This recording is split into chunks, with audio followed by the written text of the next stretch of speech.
सुप्रभात बच्चों। आज हम आपकी पाठ्य पुस्तक वितान भाग 1 से अध्याय 3 आलो आंधारी पाठ का अध्ययन करने जा रहे हैं। इसकी लेखिका नाम है बेबी हालदार। आलो आंधारी नामक आत्मकथांश की लेखिका बेबी हालदार ने एक पारिवारिक नौकरानी होते हुए भी अपनी लेखन प्रतिभा का परिचय दिया है। उनकी रचना आलो आंधारी उनकी आत्मकथा है, जिसमें अपने जीवन संघर्षों को उन्होंने बड़ी ईमानदारी और बारीकी से प्रस्तुत किया है। पाठ का अध्ययन करने से पहले सबसे पहले हम लेखिका के जीवन परिचय के बारे में जानेंगे। बेबी हालदार का जन्म जम्मू कश्मीर के किसी स्थान पर हुआ था, जहां उनके पिता सेना की नौकरी में तैनात थे।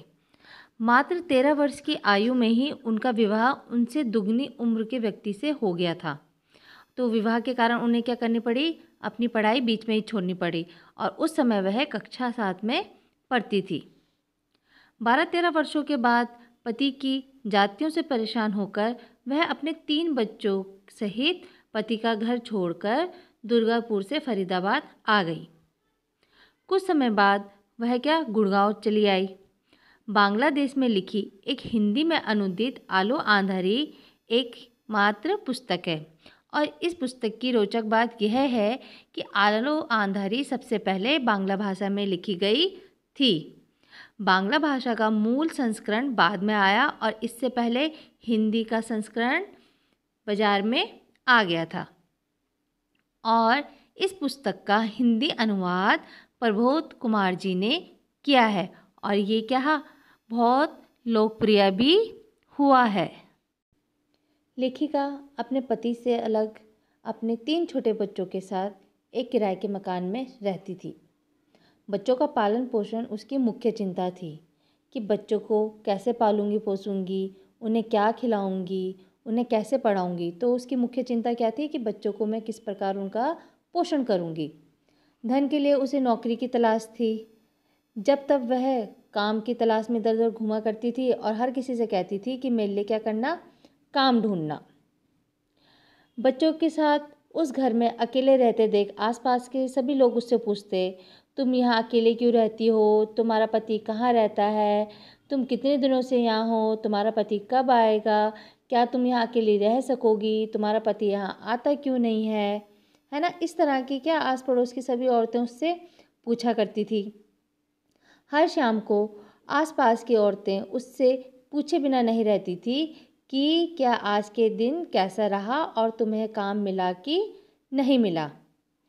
काम न मिलने की बात पर वे उसके प्रति सहानुभूति जताते और उसे सांत्वना देते कि कोई नहीं, काम ढूंढते रहो, तुम्हें कोई ना कोई काम यहाँ अवश्य मिल ही जाएगा। लेखिका जिस कोठी में रहती थी उसके ठीक सामने वाली कोठी में उसकी जान पहचान का एक 30-32 साल का युवक जिसका नाम सुनील था, वह वहाँ काम करता था और रहता था। तो लेखिका जहाँ पहले काम करती थी वहाँ उसे छोड़े हुए 1.5 सप्ताह से ऊपर हो गया था और उसे कुछ काम नहीं मिल रहा था। तो वो जो सुनील नाम का व्यक्ति था वह उसके से पूछा करता था कि तुम्हें काम मिला कि नहीं मिला। तो जवाब मिलता था कि नहीं नहीं मिला। एक दिन सुनील दिन में उसके घर गया और उसने उसे पूछा कि तुम्हें कहीं कोई काम मिला है कि नहीं मिला है। तो उसने कहा कि नहीं, मुझे कोई काम नहीं मिला है। तो उसने कहा फिर चलो मेरे साथ, तुरंत चलो। वह कहते हैं, एक युवक के घर ले गया जहाँ सुनील उनको पहचानता था। वह एक बहुत ही सज्जन व्यक्ति थे, पर लेकिन वह हमेशा जो भी अपने घर में नौकरानी रखते थे वह कैसे रखते थे, बंगाली रखते थे। तो सुनील ने कहा था कि भाई मैं तुम्हें सिर्फ वहाँ पहुँचा सकता हूँ, बाकी बातें तुम्हें खुद ही करनी पड़ेंगी। तो जब वह वहाँ गए तो जो व्यक्ति थे उन्होंने उससे पूछा कि क्या कहते हैं, तुम बंगाली हो। तो उन्होंने जवाब दिया कि हाँ मैं बंगाली हूँ। तो उन्होंने कहा, काम के बारे में बातें हुई। उन्होंने कहा देखो यहाँ जो औरत काम करने आती है मैं उन्हें सिर्फ मात्र 800 रुपये देता हूँ, पर मैं तुम्हें पैसों के बारे में तभी बताऊँगा जब मैं तुम्हारा काम देखूँगा। तो मैंने कहा ठीक है। तो उन्होंने कहा यहाँ तुम्हें कितने बजे आना है। तो उन्होंने कहा मैं तो सवेरे जल्दी उठ जाता हूँ, तुम जितनी जल्दी आ सकती हो तुम आ जाना। तो उस वो उनसे पैसों के बारे में बात नहीं करती और क्या कहते हैं वहाँ से चली जाती है।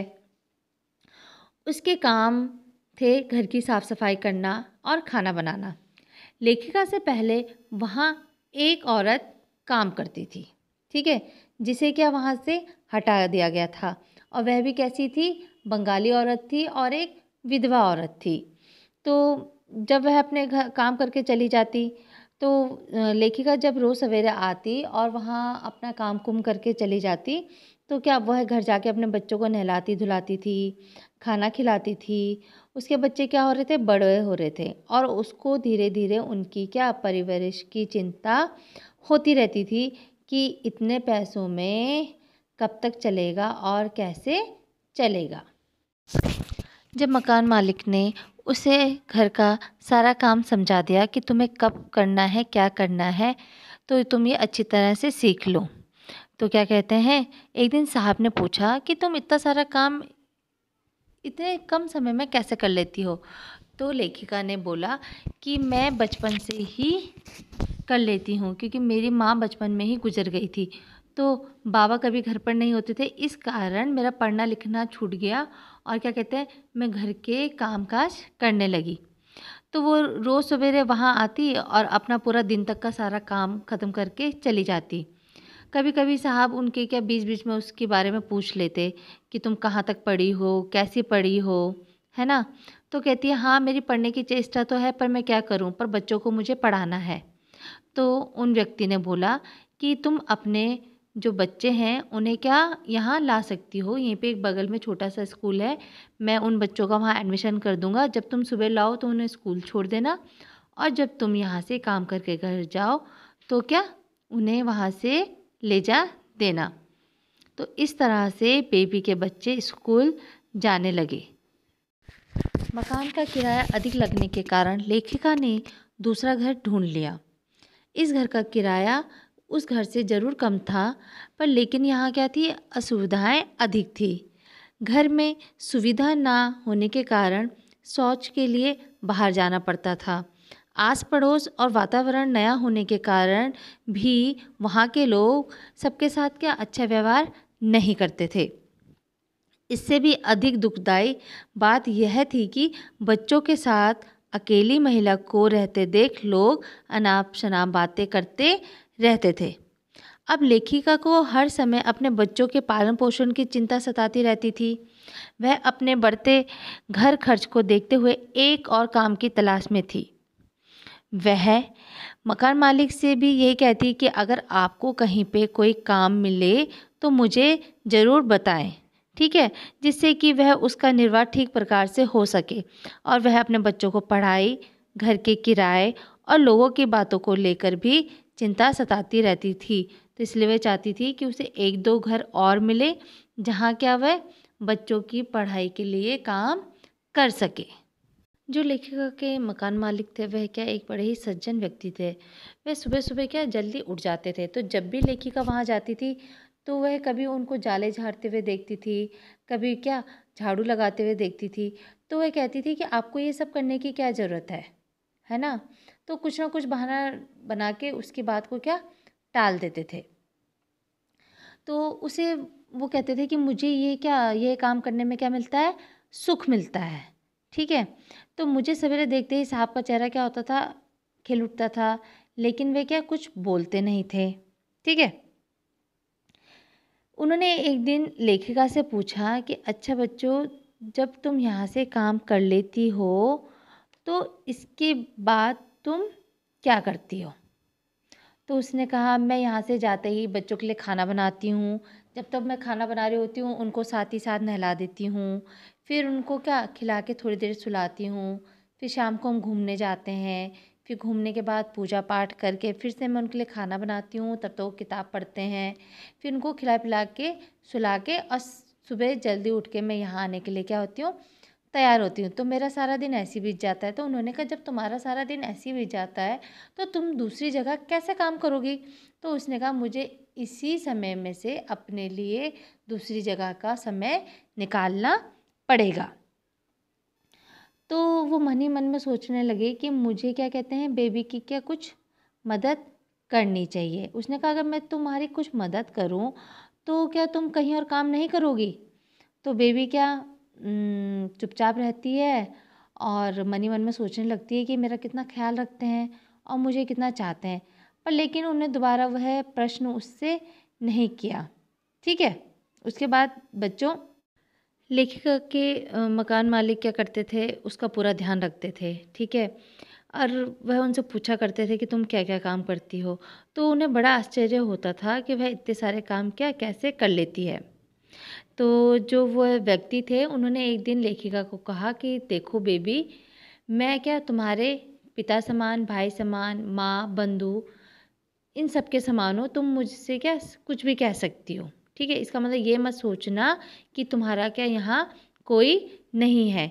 मेरे जो बच्चे हैं वह मुझे क्या तातुस कह के बुलाते हैं, तो तुम भी क्या मुझे तातुस कह के बुला सकती हो।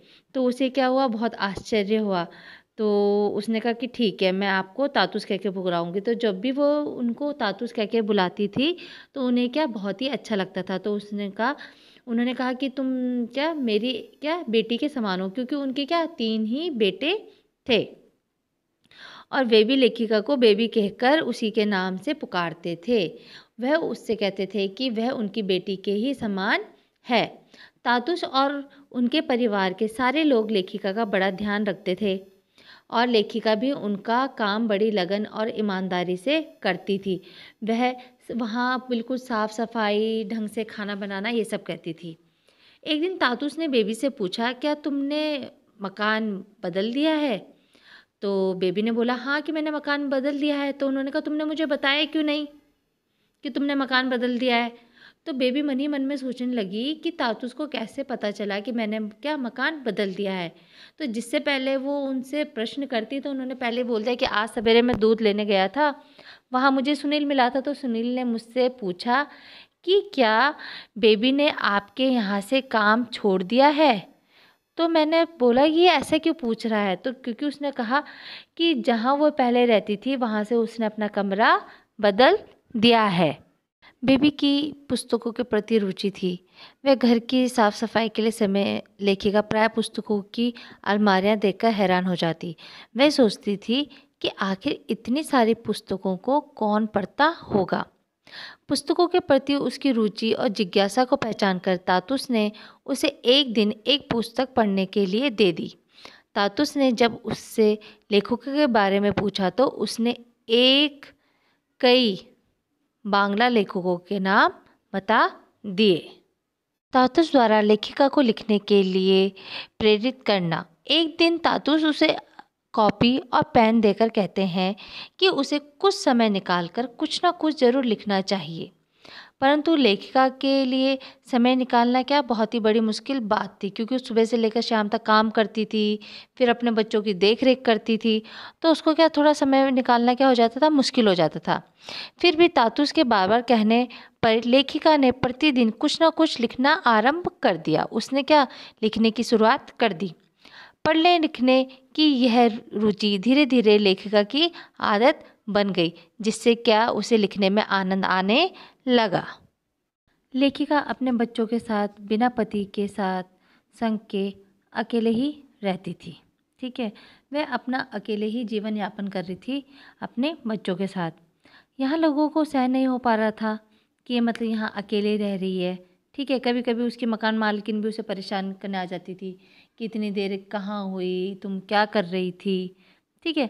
लोग प्रायः उसे छेड़ते, कुछ ना कुछ उसको अकेली देखकर उस पर छिटाकासी करते थे। तो वह कहती थी जब मेरा पति मेरे साथ था तभी लोगों ने मुंह बंद नहीं किए, तो अब तो मैं क्या अकेले ही रह रही हूँ। किराए का मकान था, शौचालय की भी बहुत परेशानी होती थी। मकान मालिक का लड़का भी उससे शरारत करने की क्या सोचता रहता था, कभी ना कभी उसे क्या परेशान करने के लिए आ ही जाता था। मकान मालकिन भी जिस तिस बात पर उसे टोकती रहती थी कि देर में आ रही हो, ऐसा कर दिया, वैसा कर दिया, बच्चों ने ये तोड़ दिया। सब कुछ देखने और विचारने के बाद लेखिका ने फिर से एक नए घर की तलाश जारी कर दी।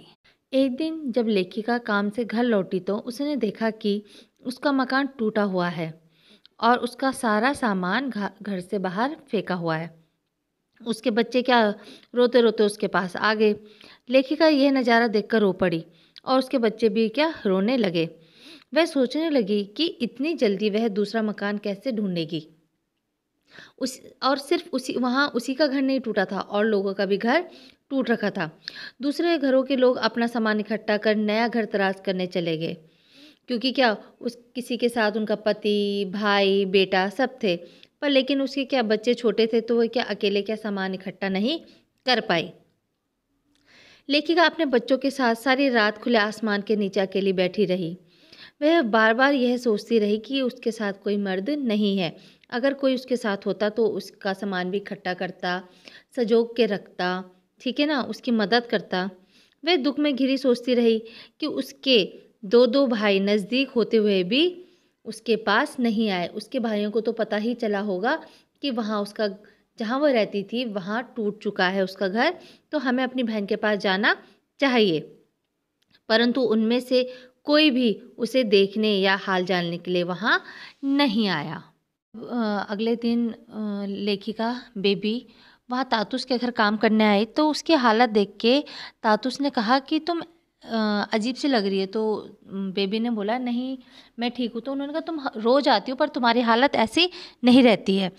तो जब बेबी ने तातुस को अपने घर के बारे में बताया, तो जैसे ही तातुस को बेबी के बारे में पता चला कि वह बेघर हो गई है, तो उन्होंने उसे अपने घर में रहने के लिए एक कमरा दे दिया। तातुस के घर आश्रय पाकर लेखिका की गृहस्थी चलने लगी। उसके बच्चों को ठीक से खाना मिलने लगा। तातुस उनका खूब ख्याल रखते थे। बीमार होते तो इलाज करवाते, दवा का प्रबंध करते। लेखिका तातुस का एक ऐसा सज्जनता पूर्ण व्यवहार देखकर आश्चर्य में पड़ गई। वह सोचती कि शायद पिछले जन्म में उसने कुछ अच्छे कर्म किए थे, जो तातुस जैसा संरक्षक व्यक्ति उसे मिला है। एक दिन तातुस ने बेबी से पूछा कि तुम्हारा बड़ा लड़का कहाँ है। तो बेबी ने उन्हें कोई जवाब नहीं दिया। उन्होंने बेबी से फिर पूछा कि तुम्हारा बड़ा लड़का कहाँ है। तो बेबी ने उन्हें कहा कि मुझे 2 महीने से अपने बड़े बेटे के बारे में कोई खबर नहीं है। जहाँ जहाँ मुझे पता था मैं वहाँ वहाँ ढूंढ के आ गई, पर मुझे उसके बारे में कोई जानकारी नहीं मिल रही है। तो तातुस को बड़ा आश्चर्य हुआ कि तुम्हें अपने बेटे के बारे में कोई जानकारी नहीं है। उन्होंने कहा तुम्हें कुछ तो पता होगा। तो उसने कहा मुझे सिर्फ इतना पता है, जो लोग उसे ले गए थे उनकी क्या एक दवाखाना है, मतलब मेडिकल स्टोर है। तो तातुस ने जैसे तैसे करके उसके बेटे के बारे में पता लगाया।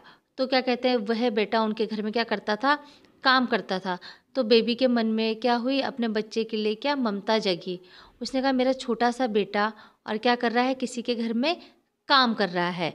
तो क्या कहते हैं, उस बच्चे को के लिए उसका मन क्या रहता था, उदास रहता था। उसकी उदासी को देखकर तातुस ने उसके बड़े लड़के को क्या खोजा और क्या करा उन्होंने, तातुस के प्रयास से लेखिका को अपना बड़ा बेटा मिल गया। वह जहाँ काम करता था तातुस ने वहाँ से उसे निकलवाकर दूसरी जगह अच्छा काम दिलवा दिया था, जहाँ वह क्या वहाँ रह के पढ़ाई लिखाई भी कर सके। लेखिका सोचती रहती थी कि अवश्य ही तातुस पिछले जन्म में क्या उसके पिता रहे होंगे, क्योंकि कभी क्या उसके माँ बाप ने भी उसको इतनी अच्छी तरीके से नहीं समझाया था और उसका कितना ध्यान रखते हैं। इतनी मुसीबतों के बावजूद तातुस लगातार लेखिका को लेखन के लिए उकसाते रहते थे। वे उसका हौसला बढ़ाना चाहते थे कि उसे लिखना चाहिए। अपने अनेक मित्रों से उन्होंने बेबी के लेखन की चर्चा भी की और कुछ अंश उनके पास भी भेज दिए। लोगों को उसके लेख पसंद आए। वे लोगों भी अब लेखिका का उत्साह बढ़ाने लगे और निरंतर पत्र भी लिखते। तातुस के छोटे लड़के अर्जुन दा के 2 मित्रों के तातुस के घर पर आकर रहने लगे, तो लेखिका का काम और भी बढ़ गया। परंतु उन लोगों का व्यवहार लेखिका के साथ इतना सभ्य शालीन था कि लेखिका खुशी खुशी उनका सारा काम निपटा देती। घर में नए आए सदस्यों में भी बेगानापन नहीं था। वे उससे अपनों जैसा ही व्यवहार करते थे। वे बेबी के बच्चों का ध्यान रखते थे, उन्हें पढ़ाई लिखाई के लिए संबंध में अच्छी व ज्ञानवर्धक बातें बताते रहते थे। तातुस बेबी की दिनचर्या देखते रहते थे। उन्हें लगा कि सारा दिन काम करते करते बेबी थक जाती होगी। उन्होंने एक दिन बेबी से कहा कि वह रोजाना शाम को पार्क में अपने बच्चों के साथ घूमने चली जाया करे। इससे बच्चों को मनोरंजन होगा और उसका दिल भी बहल जाएगा। पर उन्होंने ये भी समझाया कि वहाँ कई जवान लड़के लड़कियाँ आते रहते हैं, तो तुम उनसे क्या दूरी ही बनाए रखना और उनसे ज़्यादा वार्तालाप नहीं करना। अब वह पार्क में जाने लगी। पार्क में उसकी नए नए लोगों से मुलाकात होती। पार्क में उसकी एक बंगाली लड़की से मित्रता हो गई, जिसका नाम क्या था, सुनीति। परंतु कुछ दिनों बाद वह चली गई। उस लड़की के चले जाने के बाद और परिचित लोगों से दुर्व्यवहार के कारण लेखिका ने जल्दी ही पार्क में जाना भी छोड़ दिया। बेबी को पुस्तकें पढ़ने, अखबार पढ़ने और लेखन कार्य में आनंद आने लगा। वह निरंतर लेखन कार्य करती रही।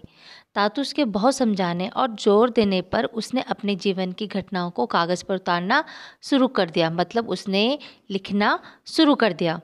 घर के कामकाज की व्यस्त दिनचर्या के बीच भी लेखिका अपना लेखन कार्य जारी रखती थी। कोलकाता और दिल्ली निवासी तातुस के दोस्त भी लेखिका का उत्साह लगातार बढ़ाते रहते। तातुस के कोलकाता वाले दोस्त ने लेखिका को आशापूर्ण देवी का उदाहरण देकर बताया कि वह भी कितने व्यस्त कामों के बीच लिखने के लिए समय निकाल लेती थी। इसे लेखिका बेबी का हौसला और भी बढ़ता गया। लेखिका उन्हें जेठू कहकर संबोधित करने लगी।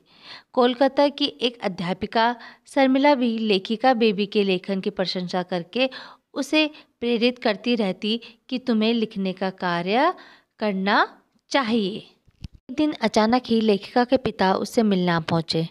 उनके आने से उसे पता चला कि उसकी मां का निधन हो गया है। उसके भाइयों को पता था, परंतु उन्होंने पिता को कभी बेबी के बारे में कुछ भी नहीं बताया था और ना ही परिवार के बारे में बेबी को ही, मतलब ना कभी उसके पिता को ये बताया कि बेबी यहाँ पे रहती है और ना बेबी को कभी उसके माता पिता के बारे में बताया। लेखिका अपनी माँ की याद करके काफ़ी देर तक रोते रही। पिता ने उसके बच्चों से भेंट की और उन्हें अपनी माँ का ख्याल रखने की खूब हिदायत दी कि तुम अपनी माँ का ध्यान रखना। अब तक बेबी की दिल्ली और कलकत्ता के मित्रों से पत्र व्यवहार शुरू हो चुका था। पत्रों के माध्यम से वे लोग एक दूसरे का हालचाल पूछते। शर्मिला दी के भी पत्र आया करते थे। लेखिका चकित रह जाती थी कि लोगों को उसका लेखन इतना पसंद आ रहा था। शर्मिला दी उसे तरह तरह के उदाहरण देकर समझाती रहती थी। कभी कभी वह उससे यह भी पूछ लेती थी कि बेबी को सजना संवरना कैसा लगता है। वह कहती थी दोनों कभी मिलेंगी तो एक दूसरे के लिए सजे संवरेंगी। वे खूब बातें करेंगी, खूब नाचेंगी। लेखिका पत्र में ऐसी बातें पढ़कर खुशी से फूली न समाती। वह सोचती कि यदि तातुस उसकी ज़िंदगी में न आते तो उसे जीवन के ऐसे सुखद और आनंदपूर्ण क्षण भला कहाँ से मिल पाते।